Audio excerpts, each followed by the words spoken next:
Good morning, children. So today we will start with the chapter number 2, that is chemistry chapter. That's title is physical and chemical changes. So in this chapter we will discuss the different types of changes and the changes which occur around us and their different types with various examples we will discuss in this chapter. So now let's come to the introduction of the chapter. So as we all know about it very well, that change is the law of nature. It is the integral part of nature. Without change, everything can be bored. It becomes monotonous. So it doesn't look nice. We will feel bored if there will be no change. Right? So change is the integral part of our life. It's the integral part of our nature. So here different type of example you can see in our surroundings. Like in the summer season as freezing of water, melting of ice, or you can also give the examples of different states of water, like water changes into ice when we keep it in the refrigerator. So there are a lot of changes that occur around us. So let's discuss with the different types of changes. Now the first change is, under the types of changes we will discuss, reversible and irreversible change. So what do you mean by reversible? Reversible means which can be reversed. A change is said to be reversible when the opposite change can be brought about by reversing the condition. It means, actually this is the definition of reversible change. It's given in your book. You can read from your book. So it means, reversible change means which can be reversed. As you can learn it from the example, it will be better understanding with the help of example. For example, we have solid. You can take the example of ice. Ice is in the solid form. When ice changes into the liquid, it becomes water. And then water keep into the refrigerator. When water keep for heating, it changes into gaseous state, means it changes into water vapor. So this change can be reversed. For example, we have water up to this is water vapor. So this water vapor, when it will be condensed, it will again changes into the water. Condensed means cool. Then again liquid, when it is keep in the refrigerator, then again it will be changes into the ice, or it will be changes into the solid form. So this is the best example for the reversible change. So it can be denoted by the half-headed arrow. So half-headed arrow means this one. This is the arrow of reversible change.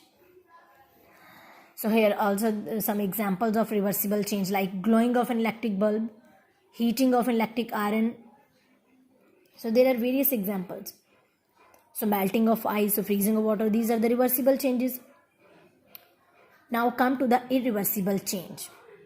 Irreversible change means in which the opposite change cannot be brought about by reversing the condition, means that cannot be reversed. For example, we have milk.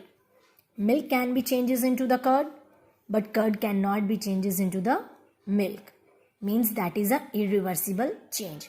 In the same way, burning of coal, when we burn anything like coal, wood, paper, so that changes into the ash, but that ash cannot be converted into the coal, wood or paper. In the same way, photosynthesis in plant, digestion of food, when we eat food, that changes into the waste, some digested and some changes into the waste material, but that cannot be converted into the food. So this is also the example of irreversible change. Here one more example is of irreversible change. When we heat the sugar in a pan,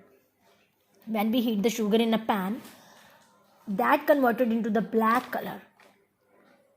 Sugar is converted into the black color by being heated. But that black colored mass cannot be converted into the white colored crystals of sugar. So with the help of this diagram, you can check. Like sugar get charged when heated. This is in the first pan, there is a sugar.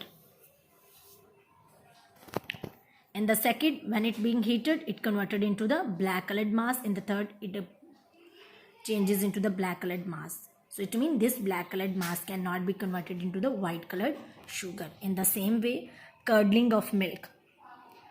When milk changes into the curd, that cannot be converted into the milk again. So this is the best example of irreversible change. Now students, come to the next example, next type, that is desirable and undesirable change. Desirable changes mean which change is useful to us, that is known as desirable. So here are some example of desirable change, that is ripening of fruit, growth in living beings, and cooking of food. These are the changes which are useful to us, which are desirable. And undesirable, like rusting of iron, spoiling of food, these are the example of undesirable. Undesirable mean which are harmful, right?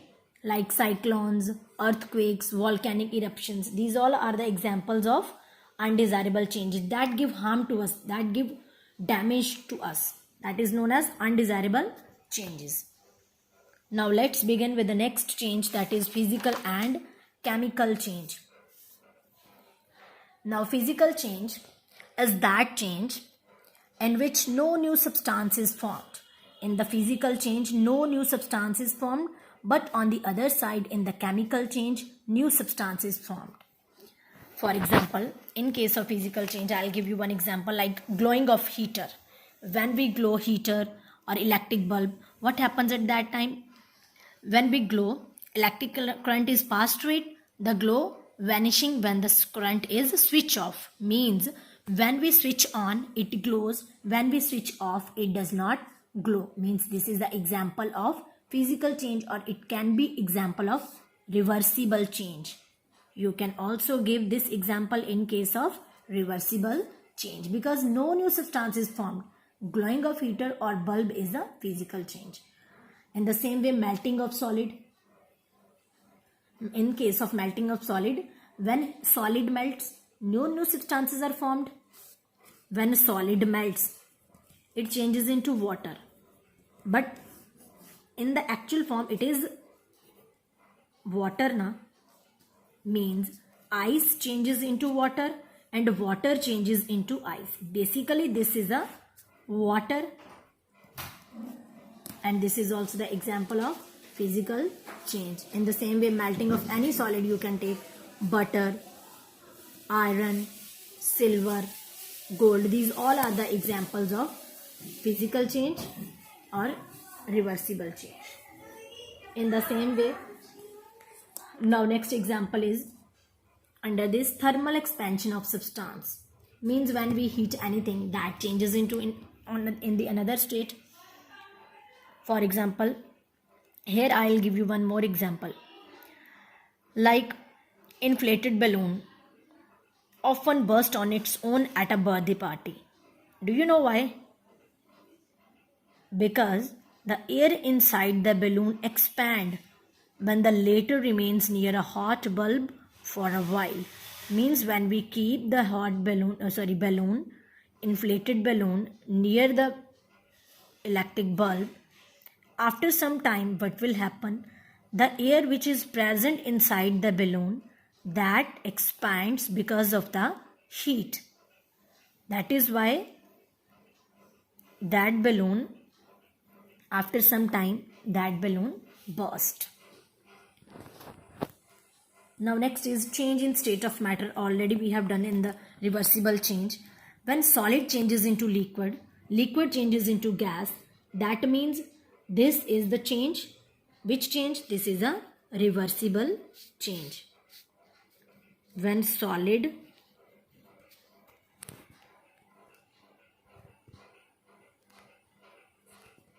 changes into liquid, liquid changes into water. In the same way, but when we provide the heat, at that time this happens, but after some time when it vice versa, means when we provide the cooling, means the temperature increases. So what will happen? Gas changes into liquid, liquid changes into solid, right? It means the kinetic energy between the molecules in this stage that decreases. Now next one is sublimation. So what are we are discussing? We are discussing about the physical changes. Sublimation, that you have already done in the previous classes. What do you understand by sublimation? Sublimation means when solid directly changes into gas.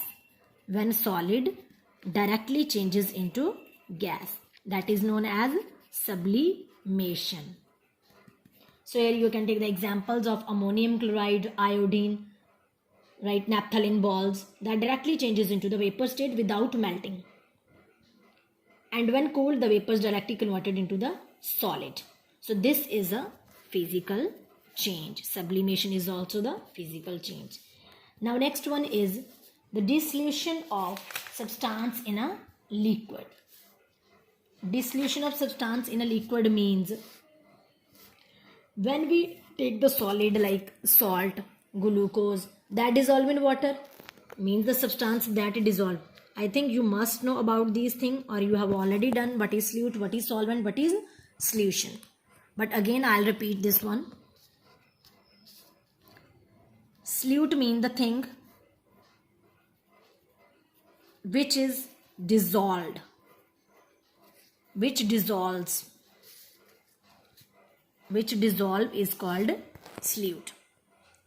And the solvent is the in which the substance is dissolved, that is known as solvent. Like we have sugar, sugar will be the solute, and where it will be dissolved, it will be dissolved in the water, and water will be solvent. So what it will become? It will become solute plus solvent, that becomes solution.